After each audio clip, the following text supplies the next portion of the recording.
ଦଳରେ କେହି ଯୋଗ୍ୟ ନେତା ନାହାନ୍ତି। ହିନ୍ଦଳ ନେତା ହେବା ପାଇଁ କାହା ପାଖରେ ଯୋଗ୍ୟତା ନାହିଁ। ଆଜି ଘୋଷଣା ସରିଛି ବିଜେଡିର ସପ୍ତମ ପ୍ରାର୍ଥୀ ଘୋଷଣା ଏବଂ ହିନ୍ଦଳ ନିର୍ବାଚନ ମଣ୍ଡଳୀ ପାଇଁ ମହେଶ ସାହୁଙ୍କୁ ପ୍ରାର୍ଥୀ କରିଛି ବିଜେଡି। ଏଠି ସାଧାରଣ ପ୍ରଶ୍ନ ଉଠୁ ଯେ ହିନ୍ଦଳରେ କ'ଣ ଜଣେ ଦକ୍ଷ ନେତା ନାହାନ୍ତି ଯେ ଜଣେ ଅନ୍ୟ ନିର୍ବାଚନ ମଣ୍ଡଳୀ ଲୋକକୁ ଆଣି ହିନ୍ଦଳର ନେତା ସଜାଉଛନ୍ତି?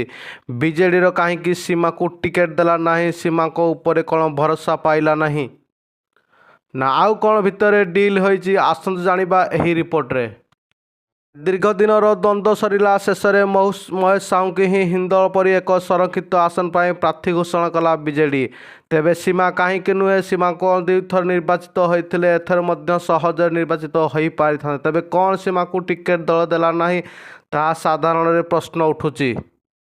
ଯଦି ସୀମା ନୁହେଁ କ'ଣ ଆଉ କିଏ ବିକଳ୍ପ ନଥିଲେ ଯେ? ତେବେ ଅଶୋକ ବେହେରା ମଧ୍ୟ ଜଣେ ଦକ୍ଷ ନେତା, ତାଙ୍କୁ ଦଳ ମଧ୍ୟ ଟିକେଟ୍ ଦେଇପାରିଥାନ୍ତା, ତାକୁ ମଧ୍ୟ ଦେଲା ନାହିଁ।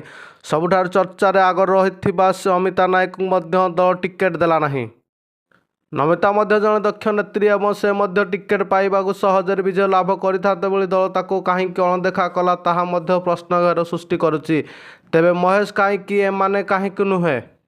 ମହେଶ ସାହୁ ଜଣେ ସାଂସଦ ଥିଲେ ଏବଂ ସାଂସଦ ଟିକେଟ୍ ପାଇପାରିଥାନ୍ତେ କିନ୍ତୁ ପାଇଲେ ନାହିଁ, ସେଠି ମଧ୍ୟ ଅନେକ ପ୍ରଶ୍ନ ସୃଷ୍ଟି କରୁଛି।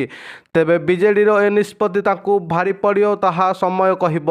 ଯଦି ଆମେ ହିନ୍ଦଳ ନିର୍ବାଚନ ମଣ୍ଡଳୀ କଥା କହିବା, ତେବେ ଦୀର୍ଘ 20 ବର୍ଷ ଧରି ଏଠି ବିଜେଡିର ଗଡ଼ ରହି ଆସୁଅଛି। ତେବେ ଏଥର କ'ଣ ଗଡ଼ ଭୁଷୁଡ଼ି ଯିବ, ତାହା ସମୟ କହିବ। ହିନ୍ଦଳବାସୀ କ'ଣ ମହେଶ ସାହୁଙ୍କୁ ଗ୍ରହଣ କରିବେ ନା ହିନ୍ଦଳବାସୀ କ'ଣ ତାହାର ନେତାକୁ ନିଜର ଦୁଃଖ କଥା ଜଣାଇ ପାରିବେ?